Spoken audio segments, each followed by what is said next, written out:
I'm really thankful that I have this opportunity to share about my father, because my relationship with God and my love for Him as my Heavenly Father and as my provider and worshiping Him, this whole relationship is actually formed by my father, who was the best example to me, who reflected Jesus Christ to me. My father was a preacher, and he really lived what he preached. One incident that really stuck in my head, as a little girl, at one point of my life, I started smoking with the girls in school. And when my father heard about it, I know that it really broke his heart. His youngest child is smoking. But the way he defended me and stood up for me, even though he could have disciplined me and told me off, and he chose to defend me. But he wasn't happy about it. And when I heard about that, it really made me feel bad, because just for my father to be hurt and still loved me and protected me, etc., I stopped. I never touched cigarettes again. And later, he explained to me in a very loving way, and I never went back to it. And that told me a lot about God's love. This is God's love. Even though we break his heart, but he still loves us. He doesn't like it, but he still loves us.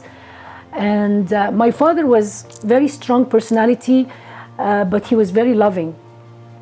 And we used to have worship every night, and we sang a lot, and we grew up in a very Christian home. Anything that happened, my father would say, let's go pray. Let's go take it to the Lord. Everything, small and big. And the miracles that God did with us in providing, in loving us, it really formed my relationship with God. I grew up taking everything to God. And even when I was living by myself, still God was so close to me, was real to me because of my father. So God is my Heavenly Father because of my earthly father. I was a young man. I was in my late teens, and I was doing colporting work in an area. And I would come home in the evening. And one day, I wouldn't say I got lost, but I was in an area that I did not know very well. And it was getting late, it was getting dark, and rain began to fall. I was on my way on the road walking, hoping I can find a little place that I could recognize.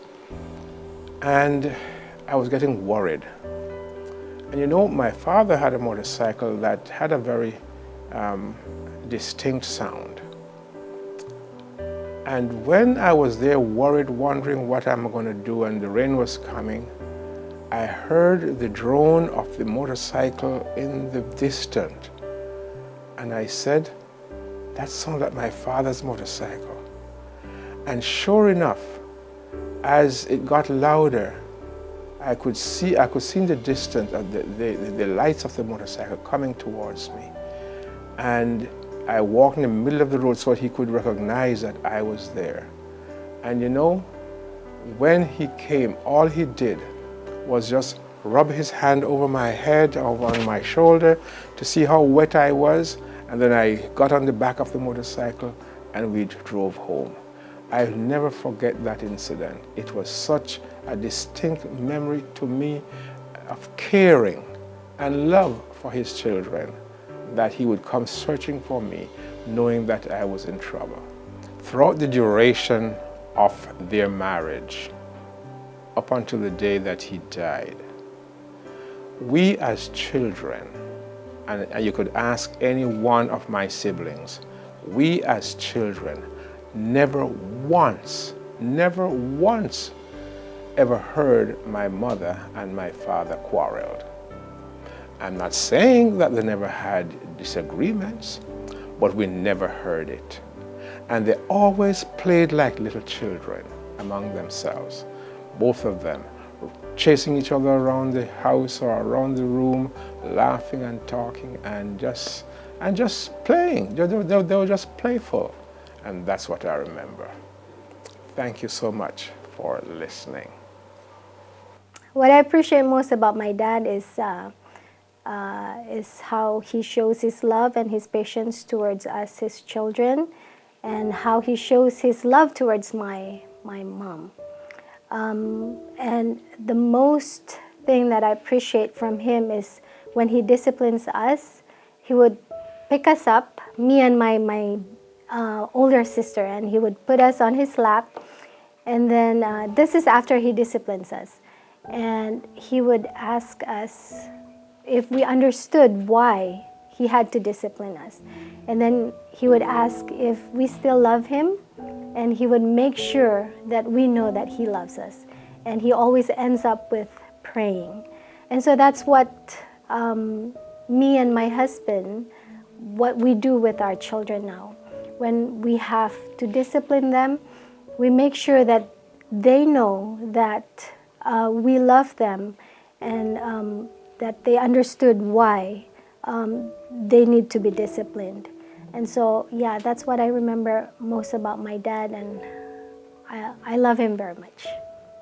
When I think of my dad, I think of someone that was really my hero growing up. I had somebody that was always there to provide security, to provide protection, for myself and for my sisters.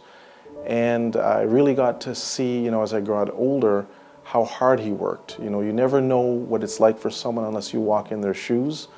And as I got older, I had the opportunity to go to work with him a couple of days during the week, and to see how he would work diligently and hard to provide for us. It's helped mold me to be the person that I am. When I try to work and do my task, I try to give my best, not only to where I work, but also to my family. And I have to say that I am who I am because of the father that God has given to me. And I hope to pass that on to my children and hopefully to the next generation. When I think about my dad, I think of a good provider and a prayer warrior. He's had some struggles in his life, and he decided that he was going to start a prayer book. So he has about 6 of them now. And so he finds praying for other people very therapeutic. So he's been a prayer warrior. He teaches during prayer meeting, but he's also been a very good provider for me. He's always been there when I've needed him, and he's such a loving person. If you meet him, he just give you a big hug like a teddy bear. Also, my husband, he's been a good caregiver. I broke my ankle in 2015, and he's been taking care of me ever since. And I really love these 2 men dearly. I wish them a happy Father's Day. So I'm PK. I grew up in the pastor's family, so 3 boys, and our dad was always very committed to the church. And what I learned about from my dad is that God is real. My dad was always very dedicated to his relationship with God. So one thing that really resonated in our lives, as a boys, we need to get up in the morning, 7 a.m., and to be prepared for family worship.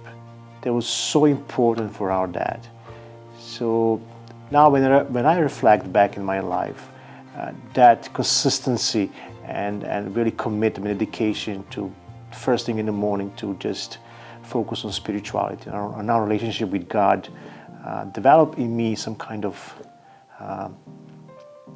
guilt if I'm not in the morning reconnecting with God every morning. So this is very important. I feel that my dad played a key role that in my life, that I see that God is real.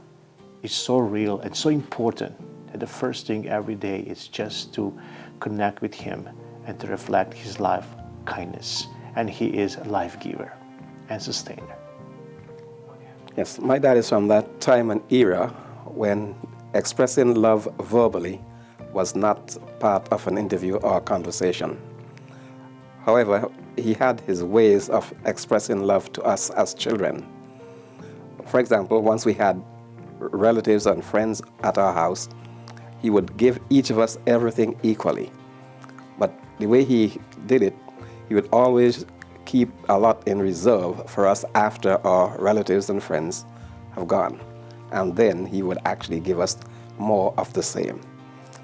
I think that that ability of being able to share equally and treat every person, especially small children, alike, is one of the things that I remember most about my dad. And I try to emulate as I go on in life. And so based on that, it has helped me in my ministry that wherever I go and I see the children, one of my most favorite departments was really the Children's Ministries Department, where I'll go there, get to know them, and treat them as my own children. And as a result of this, many of them have been attached to me and continue to do so up to this day, even though many of them are now adults and young adults.